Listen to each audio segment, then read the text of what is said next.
Welcome to the new edition of The City. I'm Anthony Wilson, the Public Information Officer for the City of San Angelo. And joining us today is our Interim Water Utilities Director, Ricky Dickson. Ricky, thanks for being with us. Thank you for having me. Now, we're here to talk a little bit today about water billing, and obviously there have been some issues and concerns raised by customers in recent weeks. Since becoming the Interim Director of Water Utilities, I'm sure that you've assessed the situation. What is your assessment, and what have you been doing to try to address those concerns? Sure. Well, as you know, we had the public meeting on the petition people, and that went well. The problems that mostly we're seeing over at the water billing department are the typical problems that you would normally see. Somebody has a leak, there needs to be adjustment, a misread on a meter. We are currently also doing the changeouts from the standard meters to the AMR meters. And anytime you do that, we're changing about 150 a day of those out. Somebody has to go out, take out the old, log all that information, log the new information, make sure the address is right. And there's lots of opportunities for a number to get transposed or left out. We had one issue of the street was a drive and it got entered as a court. So those problems happen. We're going to continue to have those problems. We're human, we're going to make mistakes. But the issues that came to me in my office, and the ones that I'm really concerned about, and we're concerned about all issues, but the ones that really affected me and what I think is the more serious problem is people come to my office and complain of, we've called and called and called and we couldn't talk to nobody. Nobody would return our call. And I want people to know that I'm accessible. Ms. Fox over at Water Billing is accessible and we can be reached. If you call me, I will return your call if I can't get to you immediately. And those are the concerns that bothered me the most, that people's problems were being left undealt with. Everything has a resolution to it. We can resolve any problem, and they should be done fairly and quickly for the customer. That's the part that bothers me. One of the things, at least in my opinion, that you're doing is very proactive in addressing customer service is on February the 9th, which is a Saturday, you're going to be opening the water billing office for customers who have concerns or questions about their individual accounts, and you're going to do that by appointment. I want you to talk a little bit about that, how people can go about getting an appointment, and what you're going to be doing on February 9th at the water billing office. Very good. This is just another opportunity to address any possible unresolved concern that a customer has. We want to make it convenient for them. If they work and can't get to us, they can call, set up an appointment, come in on a Saturday. We're not going to make this a habit, but we want to try to resolve all the issues that have been lingering once and for all, and have a place that we can start it and just take care of them as routinely as they come in. Appointment is necessary, and the reason being, I don't want to say we're going to be open from 9 to 12 and have however many people show up all at the same time. We want to be able to get their name, get their problem. We need to have time to pull all the history on the account and look at everything that we need, so when they come in we can effectively and quickly take care of their problems. We want it to be convenient. We don't want them to have to stand around. So we want to have that time to make the appointment, find out what the concerns are, and have all the information necessary when they come in so we can deal with them. We're going to take those up till February the 6th. The appointments. The appointments, and that way that'll give us time before the night to get everything that we need to get done. And the appointments are going to be 20 minutes each, 20 and minutes. Hopefully that will be enough time to resolve each customer's questions. But if not, then you're going to have a customer service representative follow up with that customer. Right. There could be some issue that comes up when we're looking at the problem that maybe we don't have enough information on, and we're going to have to gather some more information. That's going to take some time, but somebody will follow up with them the next week, and we'll go from there. And the number to call to get the appointment, 657-4323. That's correct. Now, you have a history in water utilities. You were most recently our operations director, but you have worked in some water utilities operations in the past. Talk a little bit about that so that people will understand your familiarity with water utilities. That's where I started, was in water utilities with the city in 1990. I worked as the water utilities operations, used to be all one big department called Public Works. I was operations director for Public Works from 1994 to 2004 until that split was made. And that was my basic function, was overseeing the operations of the water utilities department now. So yes, I have history and I have experience. And I assume as part of that history, then you have dealt with customer service issues and customers in the past. Right, and they're the same problems that we're having today that we had 10 years ago. And we're going to continue to have issues that come up. We make mistakes. Meters are mechanical. There's going to be issues. But they can all be resolved, and all be resolved quickly. You know, I have a theory as to why we may be hearing more of these recently, and it's because of the advent of the internet and social media like Facebook and Twitter and all. Do you think that people are just more aware because word is able to reach more people about an individual concern? I think so. You know, that's what we live in today, and it's going to continue that way. Anything that has a problem, it's spread out over all the social networks. So yeah, it's just more out in front, more in public notice.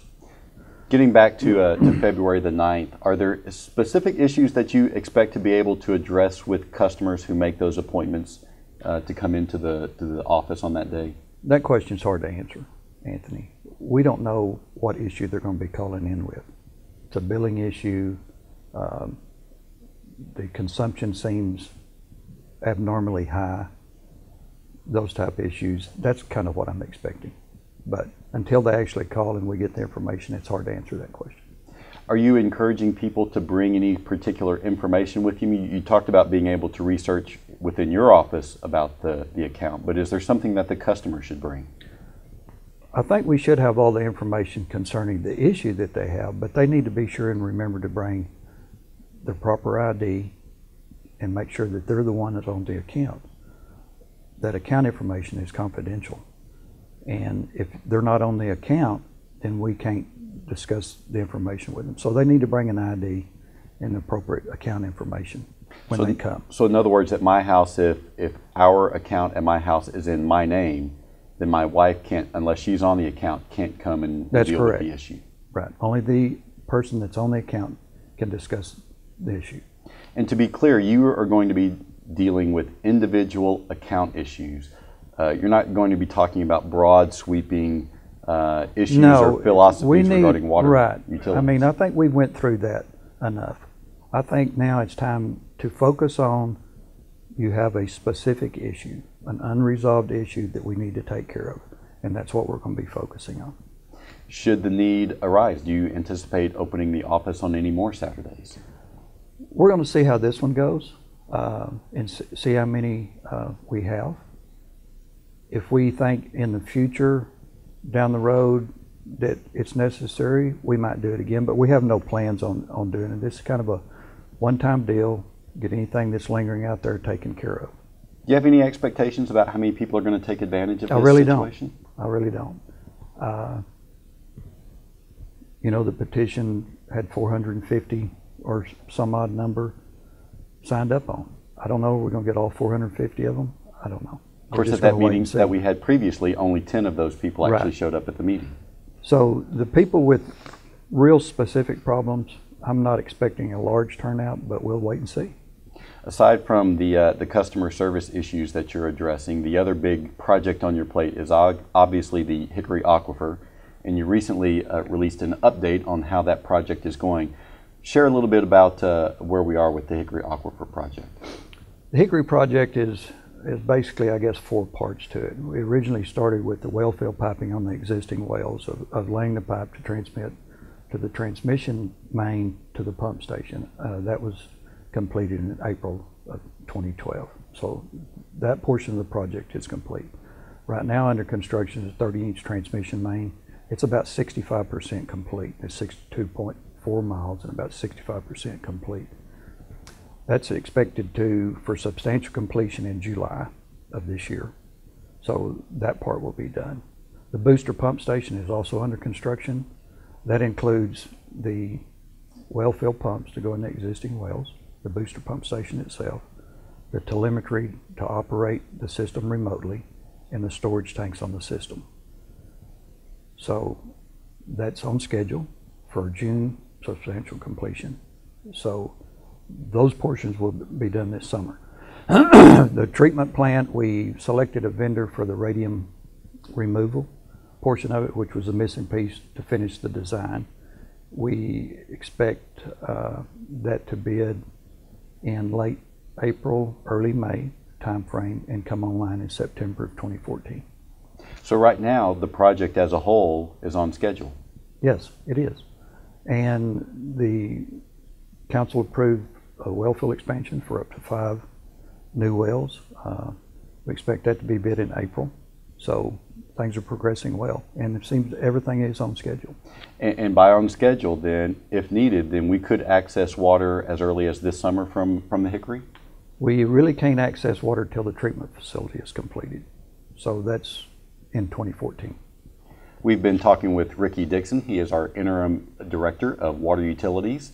And we will be back with Councilwoman Charlotte Farmer. But first, we're going to look at another outstanding city employee, Human Resources Manager, Veronica Sanchez. My name is Veronica Sanchez. I'm the Human Resources Manager, and I've worked for the city for 6 years. The Human Resource Manager does a little bit of everything. We're not experts in any certain field as recruiting or benefits or retirement, but we know a little bit about everything, and so we're there to assist. We're there to assist those that are the experts in that. We are obviously experts in employment law, what would apply to discipline, to help the managers that have to deal with that.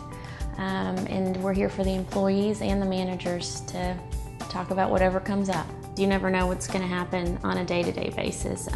Specifically, as far as I'm concerned, that's what keeps me going. That's what interests me about the field and the job for the city. There's so many different departments, so many aspects of it that, yeah, it just depends on, you know, the day and what's going on that day, and it could be anything. So it's interesting. I came to the city not thinking that, oh yeah, police is involved. Oh, that's right, you know, we're in charge of the streets, maintenance, traffic light maintenance, things like that. Yeah, you don't think about it at all until you're actually here and you talk to these employees and they give you a rundown of what it is they do. Recently, with the health fair that we had for the city, I was able to jump on one of the mowers, and in any other field, you wouldn't have been able to do that. Because that's something that our employees deal with on a daily basis, and so yeah, it's very interesting, very diverse. A lot of the employees that work for the city have a passion for what they do. Previously, you didn't see that in my old employment. So it speaks a lot as to, you know, people always say nobody loves their job. I don't think that's accurate. I think a lot of the people that work for the city love what they do and love the people that they work with. I think a lot of it has to do with serving the community and getting some satisfaction from doing that. I think that's the biggest difference. Those that have things to do with streets, those that, you know, the police officers, the firefighters, they have a passion for that because they know that they're making a difference, and I think that's the biggest difference. I typically don't have to sell the city. I don't have to sell the city. They're coming and applying for positions that they're interested in because they have experience in that, and the fact that they're going to be doing it for the city, that's a trait that they come with. They can go find a job in the oil field and you know, use the same skills that they would for the city. They could go find an admin job for any other private company within the city, but they look to do it within the city, the City of San Angelo structure, because they have a passion to contribute to their community and help people. I usually don't have to sell the city. Two things that I think are quite interesting. Everybody comes to Human Resources and says, did you hear this, that, and the other? HR doesn't hear anything first. We're always the last to know. And secondly, I think people are surprised at how nice we are. For some reason, Human Resources has or is known as, you know, the bad guy, or they're going to fire you, and we're not there for that at all. We're very helpful. We're polite. We're nice, and we love to talk to people, whether it's regarding employment, benefits, recruiting, or just to see how people are doing. So, my husband would tell you I like to sleep too much. My kids would tell you I like to sleep too much, but we stay busy with them. You know, a lot of sports and taking people back and forth, kids back and forth. For myself, I think it just depends on what's going on. I've played a little bit of indoor soccer, and that was great. I have my own photography business, and that's, you know, going. So it's just a little bit of everything, and just trying to keep up.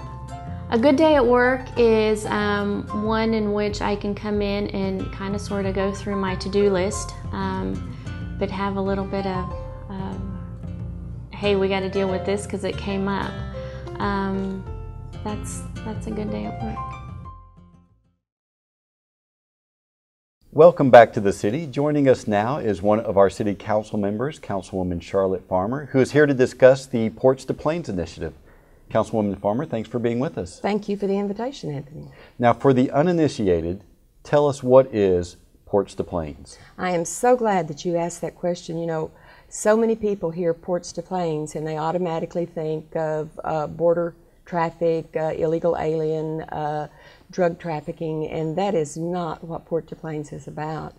Port-to-Plains is exactly what it says. From the ports, where shipments of goods come into and go out of, and how they ship across the country. You know, for instance, pineapples. If pineapples come from Jamaica, you have to ask yourself, how do they get here?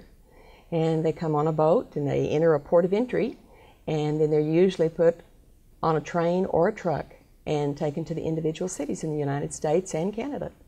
And so why is this initiative, this Ports-to-Plains initiative, which is actually an organization, and I'll have you speak about that in a moment, but why is this initiative important to San Angelo?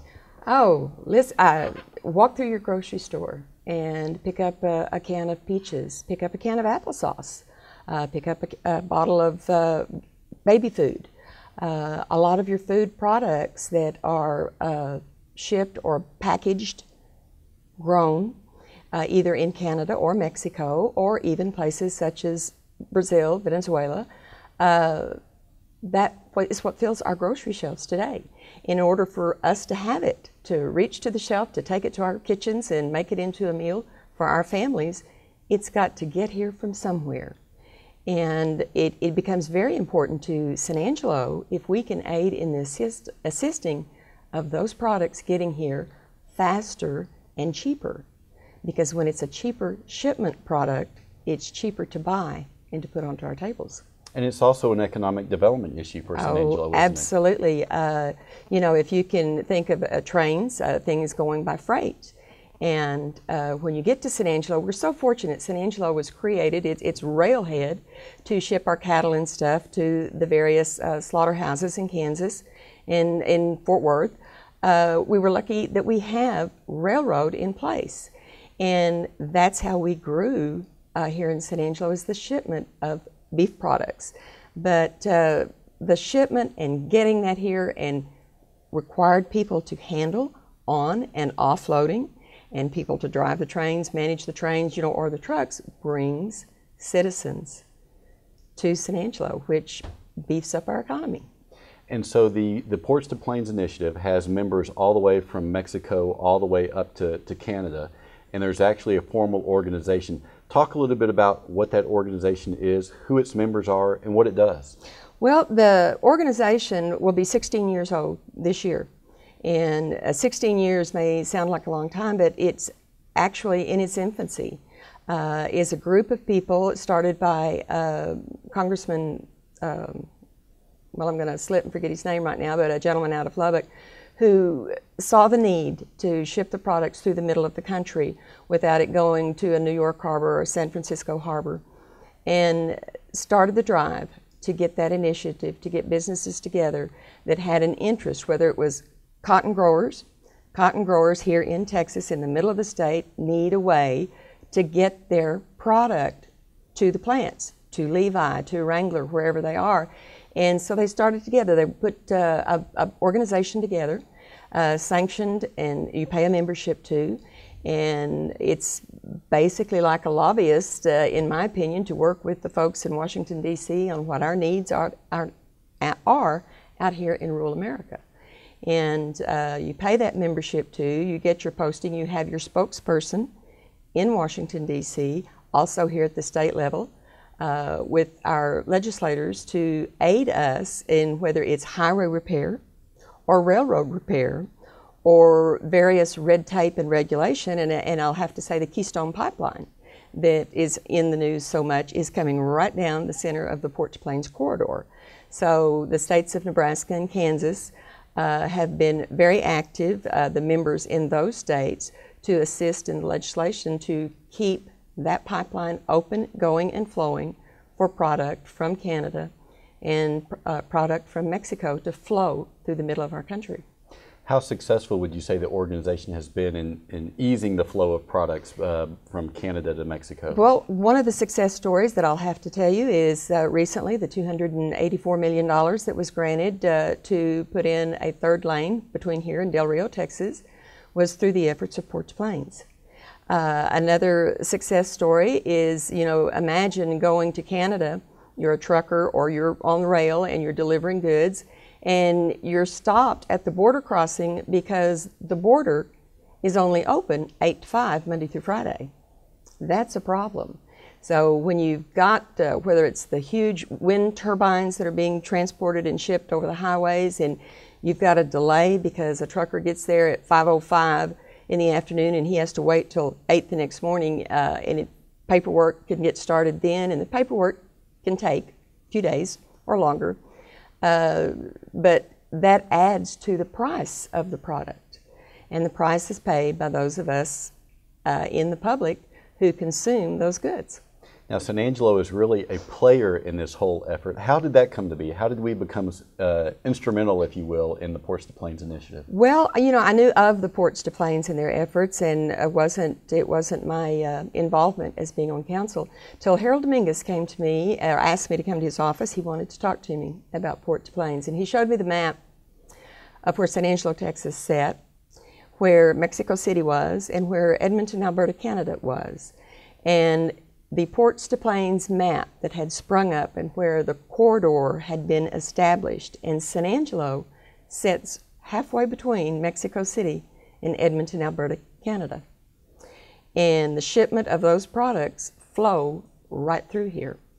And the goods from the manufacturers, whether it's Caterpillar, Levi, Wrangler, Sony, the farm countries, the farm belt countries in Canada where the sunflowers and grow, or whatever it may be, flows through this area. It could flow through this area with much more ease and more readily if a few repairs were made on the rail line, on our infrastructure, and a few of the highways had passing lanes or a 4-lane super slab. So Ports-to-Plains has been very successful. If you notice, when you get from, say, Big Spring, you can go all the way up past Lubbock to Amarillo, and it's a big 4-lane super slab, and Ports-to-Plains has been responsible for that, to widen those roads. You know, to me, the safety for our citizens traveling in rural America is not to have so many trucks and transport on the highways with families.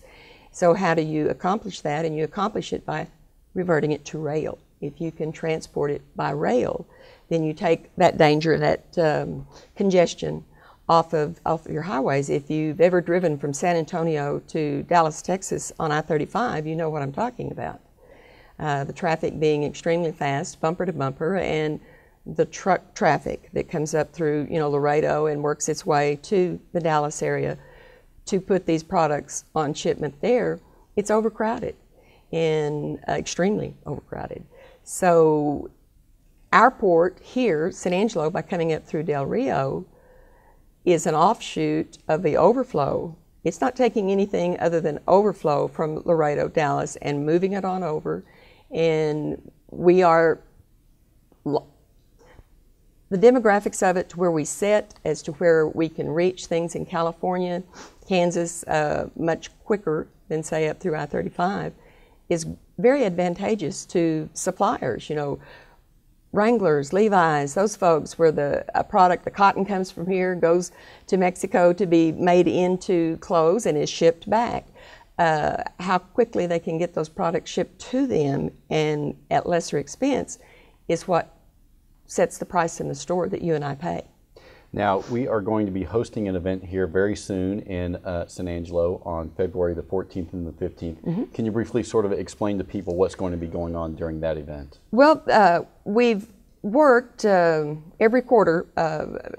4 years ago, when Harold Dominguez started and asked for my involvement, we approached Port-to-Plains in Washington, D.C., and asked for San Angelo to be recognized as an arm of Port-to-Plains. We were a member of Port-to-Plains, but we wanted to be a working arm of Port-to-Plains so that we could be recognized as the Southern Task Force. And we work on the problems that suppliers and people are experiencing on this end and do the legwork and to apply and communicate with our folks in Mexico or Chile, you know, wherever it may be. And we work and bring that back to the Ports-to-Plains group, who then works together as a whole. And in that 4 years, the spinoff of the Southern Work Group's work we now have a Northern Work Group based out of Saskatchewan, Canada, and they have modeled their operation the same as the Southern Work Group, but we meet every 3 to 4 months to discuss, go over, and see what we've accomplished and achieved.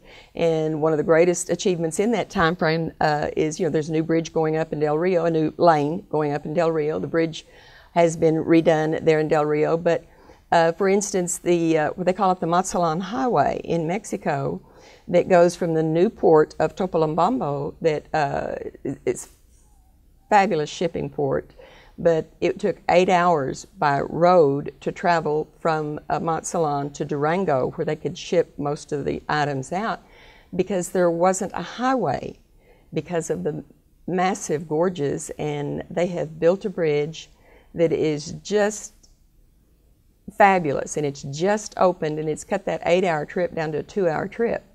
So 6 hours may not sound like much, but in shipping of goods, in the movement of goods, it's a lot.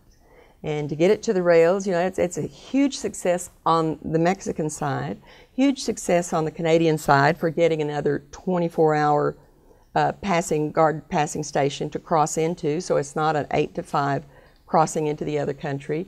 Ports-to-Plains works with these states. There are every state up through the corridor all the way to Canada, and it's quite a job. And I have to say that the folks that are the full-time employees of Port-to-Plains do an outstanding job of the communication and getting the word out, where we have decided that we need to get more word out by having, in this deal that we're going to have February 14th and 15th, on the 15th we're opening it up to all the local business people who want to come in and learn about Port-to-Plains and how it maybe affects their business, the shipment of goods that they receive in their stores. A paper mill. Durango, Mexico has a paper mill, a pulp factory, and the shipment of paper that comes on the trains and back up this way to various stationery stores, printing, and all of like the cardboard boxes that are made. You know, these products are things that we don't think about, that we take for granted, that piece of paper there in your lap. How did it get here? How did it get to San Angelo, Texas? It had to have been shipped from somewhere. It had to be made somewhere. And even if the manufacturer is here in the United States, it still has to be shipped into that final product packaged into that final product, and that requires shipment either by rail or by highway, which is Ports-to-Plains. We're almost out of time, so you mentioned that on February the 15th, local businesses can be involved in learning more about the initiative. It's $25, and there'll be about 4 hours worth of information plus lunch. It'll be at the LeGrand Center. At the LeGrand Center at Angelo State University, and we'll be having some information soon about registering for that on the city's website at sanangelotexas.us. Yes, and Anthony, I thank you so much for this opportunity to bring a little bit of education as to what the true meaning of Ports-to-Plains is. Thanks for being with us, and we hope that you'll join us for the next episode of The City.